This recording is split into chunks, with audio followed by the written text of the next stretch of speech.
Congress, BRS కలిసి ప్రభుత్వం ఏర్పాటు చేస్తే, తెలుగుదేశం, వైసీపీ కలిసి ప్రభుత్వాన్ని ఏర్పాటు చేస్తే, కాంగ్రెస్, బీజేపీ కలిసి ప్రభుత్వాన్ని ఏర్పాటు చేస్తే కేంద్రంలో కామన్ సెన్స్‌తో ఆలోచిస్తే, డీఎంకే, ఏఐఏడీఎంకే అట్లాంటిది. 49 సంవత్సరాల శత్రుత్వం వాళ్ళకి. పుట్టిందే డీఎంకేలో నుంచి వచ్చి ఏఐఏడీఎంకే బయటికి. అట్లాంటిది రామచంద్రన్ బయటకొచ్చి పార్టీ పెట్టుకున్నాడు.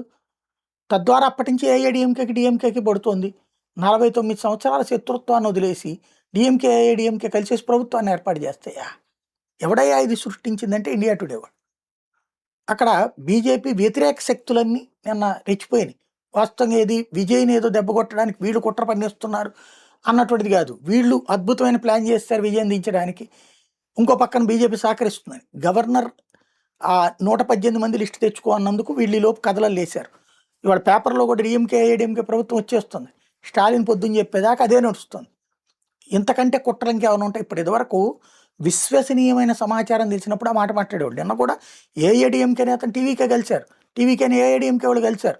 దాని మీద వాళ్ళకి విభేదాలు ఉన్నాయి, వాళ్ళు కొట్టుకు చేస్తున్నారు. డిఎంకే, ఏఐఏడీఎంకే కలిసింది లేదు. కానీ ఎప్పుడో పాత విజువల్ ఏదో ప్రోగ్రామ్కి స్టాలిన్ వెళ్ళి ఏఐఏడీఎంకే పళనిస్వామిని కలిస్తే ఆ విజువల్ పెట్టి ఇంకేముంది కలిసిపోయారు అన్నటువంటి ప్రచారం చేసుకొచ్చారు. భారతదేశంలో ప్రజలను ఎంత ఈజీగా మోసం చేయొచ్చో అర్థమవుతుంది.